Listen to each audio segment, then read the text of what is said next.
Hello and welcome.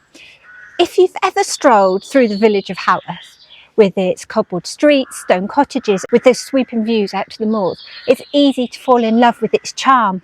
But back in the Brontes' time, life here was far from romantic. In fact, Haworth was struggling. Behind the picturesque setting was the community facing overcrowding, disease and a shocking lack of clean water. Families lived on top of one another, many without proper toilets or ventilation. Children played near open drains and water that looked clear might have still carried illness. People did what they could, but the conditions were against them, and it showed in the heartbreakingly high death rates. So keep watching, because in this episode I'm diving into the real living conditions in Haworth during the Brontes era. We'll uncover what daily life was like for the villagers, how water from the moors made its way through the graveyard and into people's homes, and how these grim realities shaped the world the Brontes lived in.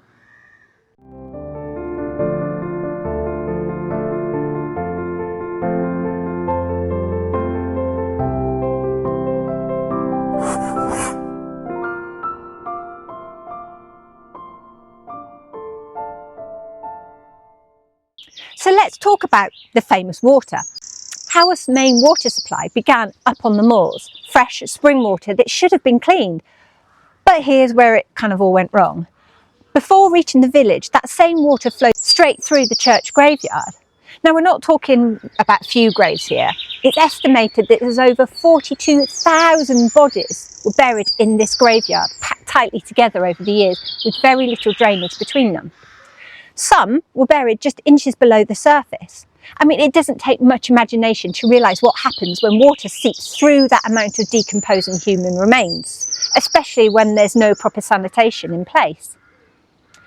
By the time it makes its way to the village pumps and wells, the water has travelled through the graveyard, through the soil, any animal waste and those midden heaps and whatever rubbish and refuge was lying about. So out of the 11 village pumps, only 9 were actually in use, and the water, well, as you can imagine, it was often green, foul-smelling, and sometimes so bad that even the animals refused to drink from it. But this was the water people had to rely on for everything: drinking, cooking, washing, cleaning their homes, cleaning their clothes. You could not collect rainwater unless you had a barrel, but just imagine how much you would need for a Monday wash day, just that day alone. And let's not forget, most of the cottages were these back-to-back cottages with no gardens or outdoor space to speak of. Where would they collect it from? How would they do it? They had no real choice. This was their daily reality: dirty water or no water at all.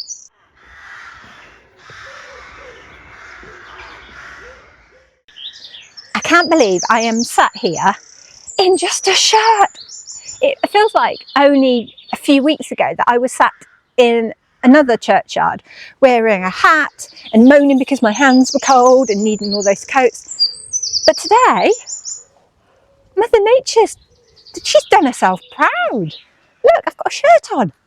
I'm not too cold. My bottom's cold because I'm sat on a stone wall. But that's my own fault. That's nothing to do with Mother Nature. But yeah, beautiful weather in Haworth. Win-win. Now, if you thought the water situation was bad, wait until you hear about sanitation. Most homes in Haworth had what was known as a midden-stead. So picture a pit dug next to your outside toilet or privy or loo or whatever you want to call it, where all the household rubbish went in. I'm talking about offal, ashes, scraps, and yes, human waste. There were no flushes, so nothing was carried away by water. It was just sat there, festering, smelling, and just being disgusting until someone came to empty it. And even then, that didn't happen nearly often enough. The people who emptied the privies were sometimes called night soil men. That's a polite name for it. They arrived with a cart and they shovelled out all the waste, usually to be spread on the local fields so it was still to smell. But until that happened, and it could take weeks, the midden just sat there, rotting away, smelling, collecting flies, and in some cases they overflowed. I mean, there's one particular grim example from the Babbage Report where the midden-stead behind the druggist shop had piled up so high it was reaching the larder window. Imagine trying to prepare food with that just outside your back door. Ugh. And if you know Haworth today, you know that what was the druggist shop is now the cabin of curiosity. But back then, it was just a serious health hazard and very disgusting. So now let's talk about the loos, toilets, privies. The whole village had just 69 privies to serve over 500 houses. That's around 38 people per toilet on average. The Brontës were lucky at the parsonage because they had their own. But for most people, that wasn't the case. In fact, there were situations where, wait for it, 24 households shared one single privy. If each house had, say, 5 or 6 people, that could mean over 140 people using just the one privy. I mean, can you imagine the smell and the queue and the sheer lack of dignity? And these weren't like tucked discreetly away either. According to the Babbage Report, it says, 2 of the privies used by a dozen families each are in the public street, not only within view of the houses, but exposed to the gaze of passers-by. While a third, wait for this, is perched upon an eminence, commanding the whole length of the main street. So you've got these open waste pits, you've got toilets shared by dozens, and all of this is spilling out into the streets of a tightly packed village. The stench alone must have been overpowering, but the real danger came from what couldn't be seen, the spread of disease, through every drop of contaminated water and every surface touched after using one of those privies. Oh, I couldn't do it, I don't think. Ugh.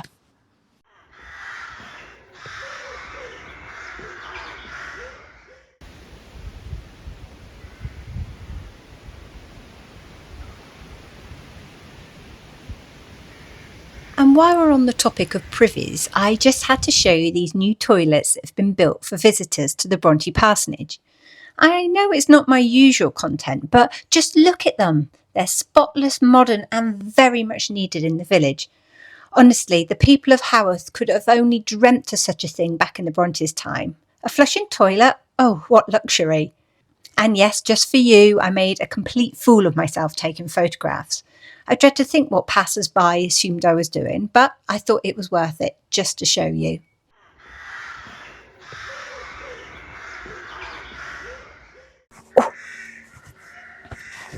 Life in Haworth for most families was far from easy.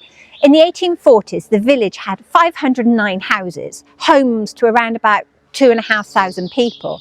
But these weren't spacious homes by any means. Many houses were overcrowded with 5, 6, 7, even 8 people crammed into a small room and no room to breathe or be comfortable. Quite a few families lived in the cellars, 25 in total at that time. These were typically just 2 rooms, damp and poorly ventilated with no windows or windows that couldn't open anyway. One room served as the wool combing shop while the others doubled up as kitchen, living room, bedroom and just everything else. And this would be where probably 6, 7 people would sleep and eat. I mean, imagine being stuck in a dark, damp room with the smell of wet stone and that wool dust everywhere. These families had no escape from the harsh conditions that surrounded them. The wool combing process itself required a constant temperature, so iron stoves were kept lit day and night, even in the heat of the summer. The result? Well, little to no ventilation and this intense heat that must have been suffocating. The stoves, though, were necessary for the work, but the fumes and of course the heat only made living conditions that bit worse. Even the houses that weren't in cellars weren't much better. The village is known for its back-to-back housing, which meant there was hardly any space, and of course the air was really stagnant and polluted. And the cramped spaces made it impossible to escape this overcrowding or the stifling conditions. In the mill, for instance, the working conditions were hardly any better. The air was thick with dust and the work was gruelling and dangerous. And of course, there was no sick pay, which meant that if someone was ill, which it sounds like they were quite a lot, they still had to go into work, often spreading whatever it is they had to the rest of the workforce. I mean, money was tight and people couldn't afford to take time off, even if they were really sick. I mean, the harsh conditions weren't just limited to just their homes or the mills. I mean, food and fuel prices fluctuated wildly during this time, so it was impossible for families to know if they'd be able to survive from one week to the next. But also, you just couldn't plan. There was no safety net if you lost your job, no support from the authorities, and no one to turn to when things got really tough. I mean, overall, life was hard, in hard conditions, in one of the hardest parts of the country. I mean, it's no wonder that so many people were struggling to keep their heads above water, both physically and, of course, financially. It's really easy to see why so many people were constantly sick and why the Brontes family, despite living on this higher ground in better conditions, couldn't avoid the effects of the unsanitary environment around them. The village was a power keg of disease, and the poor living conditions only made it that much worse.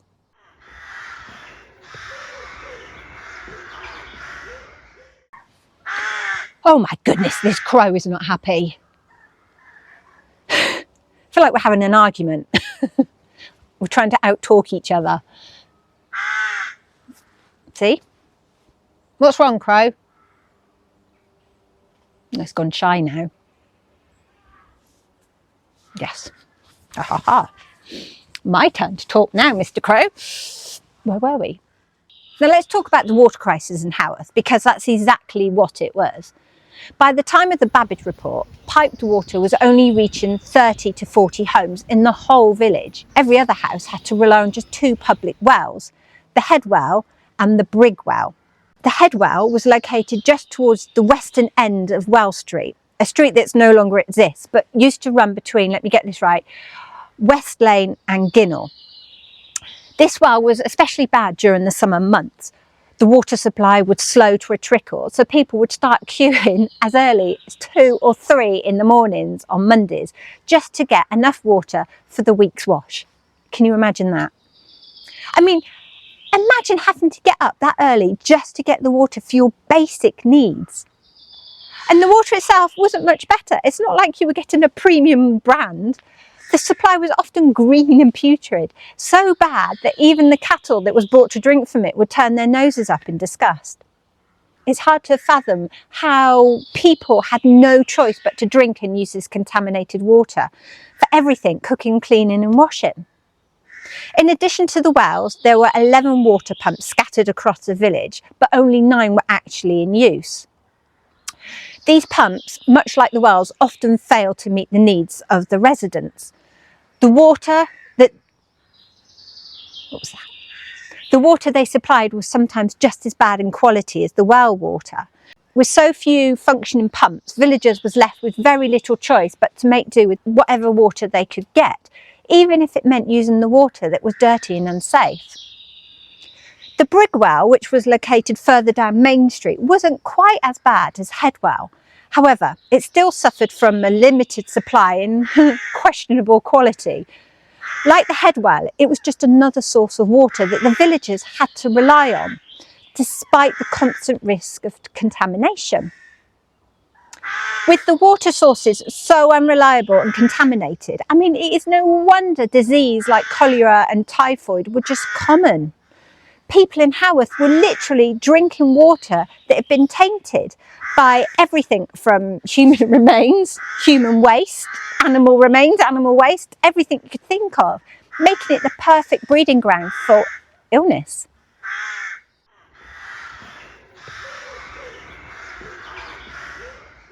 It's very strange sitting in the graveyard. I've come right over today because it's, as you can tell, it's a beautiful day and there's a few people around.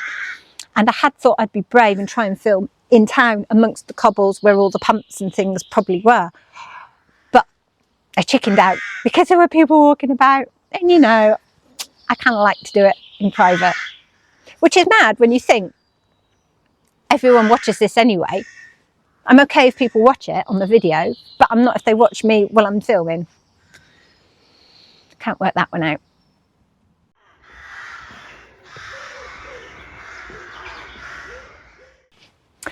The appalling conditions in Haworth weren't just uncomfortable, they were deadly. I mean, the overcrowded homes, the poor ventilation, and of course that contaminated water created the perfect storm for rampant disease.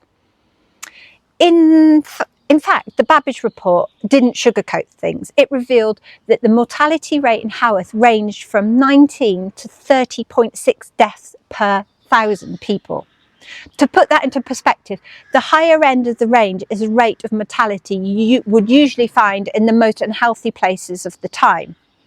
For context, around that same sort of time, in the worst slums of London that Charles Dickens was highlighting in his novels, the mortality rate could be as high as 40 to 50 deaths per 1,000. I mean, Dickens had already drawn this attention to these appalling conditions in London's East End, but in places like Haworth, the situation was just as dire, though largely ignored by the public eye. The effect of these poor conditions were particularly devastating for the children. 41.6% of children in Haworth died before they reached the age of 6 years old. That's a staggering number. And for those who did manage to survive childhood, well done. But then the average life expectancy in Haworth at that time was just 25 years old. I mean, imagine living in a place where that was considered normal. Diseases like tuberculosis, cholera and typhoid tore through the population, taking countless lives, including the Brontes. And when these people died, their bodies were buried in the same graveyard where the water of the village flowed. The same water that the villagers used for drinking, cooking, washing and everyday stuff. It passed through that very graveyard. It's a horrifying cycle. The contaminated water would flow through the graveyard, picking up all that juicy bacteria and disease from the bodies that were buried there. And then those who would drink the water in the village would then fall ill and die, and then they too would be buried in the same graveyard, adding to the contamination. And so this cycle continued, with each new generation of villagers exposed to the same danger. I mean, it's no wonder that disease spread so quickly in the village. I mean, the combination, like we said, of the poor sanitation, the overcrowded, the contaminated water, I mean, it created this environment where illness was inevitable. And tragically, the people of Haworth were caught in this vicious, never-ending loop of sickness and death.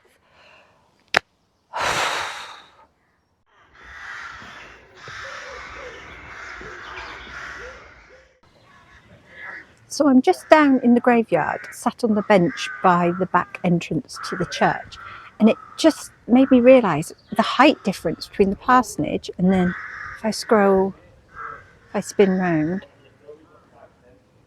look at the height. So in the corner of the church there, it's touching the floor. When we start lowering down and looking, already you can see the slope, the height of the church floor. You follow the windows. It's getting lower and lower, and that's there the back of the Black Bull. So it's no surprise when you look at the gradients of the hill how the water would have run right down, because actually I'm quite low here, because there's the schoolroom, everything, and there's the parsonage, and I'm stood. I'm not sat, I'm stood. So yeah, it's quite a way.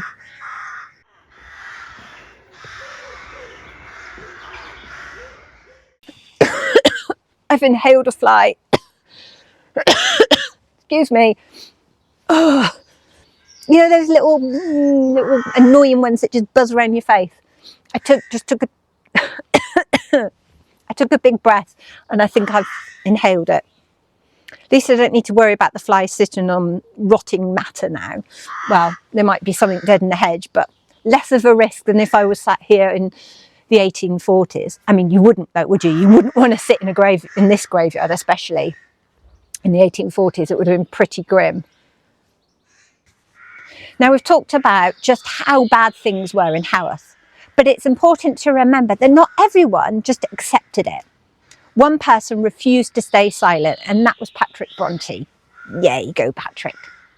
Patrick could see that poor sanitation was quite literally killing his parishioners, and he wasn't prepared to stand back and watch it continue.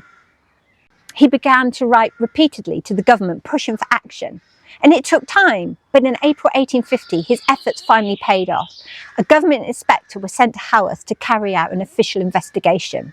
I bet he didn't stay in the village though. That inspector was Benjamin Herschel Babbage. Great name. He wasn't just a passing official. Babbage was a trained engineer and the son of the famous mathematician Charles Babbage. He travelled to Haworth and spent time examining the village's water supply, the drainage, the housing and the public health. The result of his visit was a detailed and damning report submitted to the General Board of Health, the government body responsible for tackling unsanitary conditions across Britain. The Babbage Report, which is what we all know it as now, didn't hold back. It exposed the grave reality of life in Haworth and made it clear that change was desperately needed. Once it was published, the report was available to government officials, local authorities and the medical board. And importantly, it gave campaigners the evidence they needed to push through real reforms at last. And things did begin to change slowly. A new reservoir was built to provide a cleaner and more reliable water source. Additional privies were installed, reducing the number of households having to share one single toilet. And of course, the church graveyard, which we know played a huge part in the whole contaminated water problem, was officially closed to new burials. And when the new church was built in 1879, a thick concrete pad was laid over the vaults inside the church to seal in the gases and the decomposition below and preventing contamination of the building and the surrounding area. These improvements didn't happen overnight, like I said, and they certainly didn't undo the suffering of the years before. But thanks to people like Patrick Brontë's persistence and, of course, Babbage's no-nonsense report, Howath finally started to move towards a healthier and hopefully a safer place to live. I mean, right now it's so easy to walk through Haworth today and admire its charm without realising the history that's beneath our very feet. But remembering the efforts of people like Patrick and the suffering that prompted change helps us see the village and the Brontës themselves in a whole new light.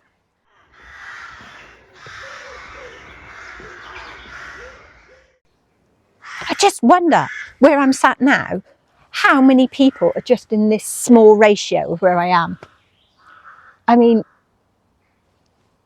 the gravestone that I can see here has got 1, 2, 3, 4, 5, 6 people in it. I mean, that's kind of average for around here, isn't it?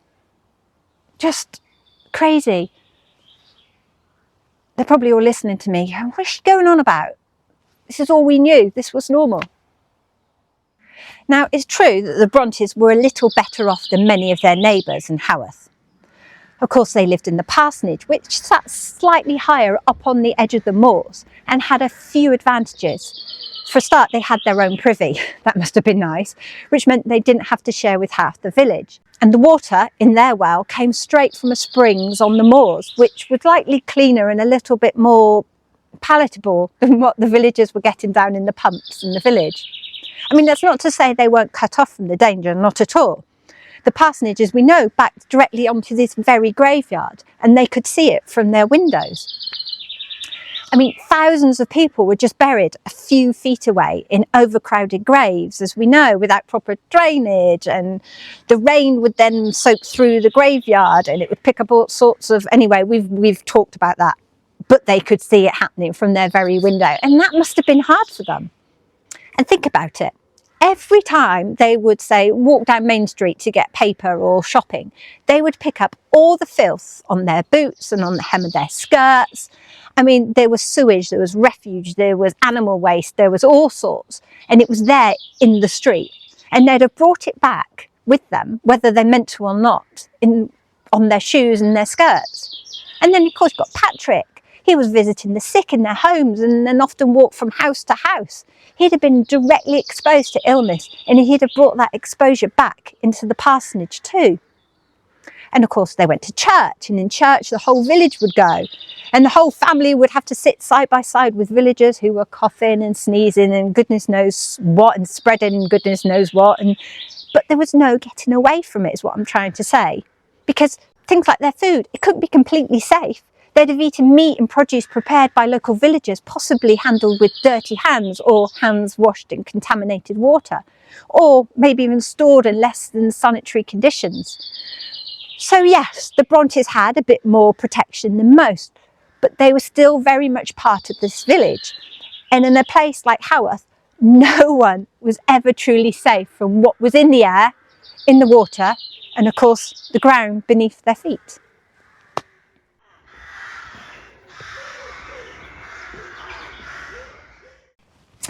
It's strange to think, isn't it, how easy it is for us nowadays to just turn on a tap and expect clean, safe water to come pouring out. I mean, we don't really even think about it, but for the people of Haworth in the Brontes' time, getting water was a daily gamble. I mean, imagine knowing the water that you were giving your children might make them ill, but having no other choice. I mean, it's no wonder though that the village had so many pubs back then. Beer probably was the safer choice. Of course, unless the landlord decided to water it down with some filthy water, and that's obviously what you're trying to avoid. I mean, then it was just as risky as everything else. But thanks to the Babbage Report and of course our Patrick Brontë and his persistent letters, real change did come. Slowly, but it came. Haworth began to clean itself up and lives were saved. And when we think about the Brontes, walking those same streets, stepping through the sewage on their way to church, or living right beside this overflowing graveyard, it brings their world into a sharper focus.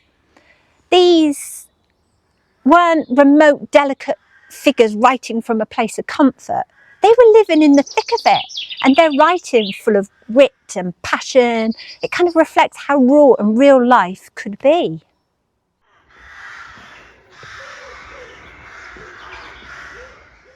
Let's try somewhere different. Let's try in here with me, here. To put my hand in bird poo. Let's see if we can make this a bit more down a bit.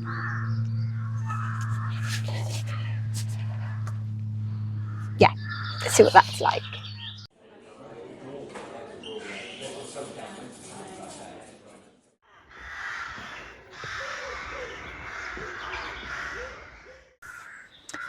So there you have it, the shocking reality of what life was really like for the Brontes and the people of Haworth in that time.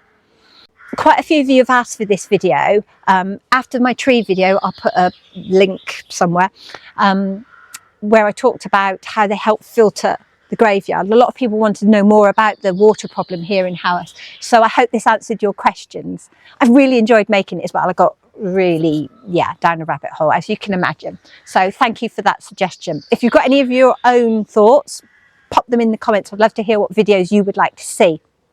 So my questions for you this week are, number one, how shocked were you about Haworth's water and sanitation problems? Did you learn anything new? Let me know. Number two, do you think Patrick Brontë gets enough credit for trying to help the village? And question number three, how do you think you would have coped with life in Haworth during the Brontes' time? I've often said if I could time travel to come back and meet the Brontes, I would love to, but I would take antibiotics, hand sanitizer and lots of bottled water so that I didn't have to put up with the conditions. They would obviously think I was absolutely crazy with, a bag full of bits, but yeah, I think that's the only way you could visit Haworth. Anyway, thank you so much for watching. As always, I really, really do appreciate it. And I absolutely love hearing your comments and your thoughts. So please do carry on. But if you like this video, please do the whole likey, subscribey thing, because it really does help me out and it lets YouTube know that we want to watch more Bronte content. Have a good weekend and take care. And I will see you the Friday after next for more Bronte adventures. See you soon. Bye. Say bye, birds and crows.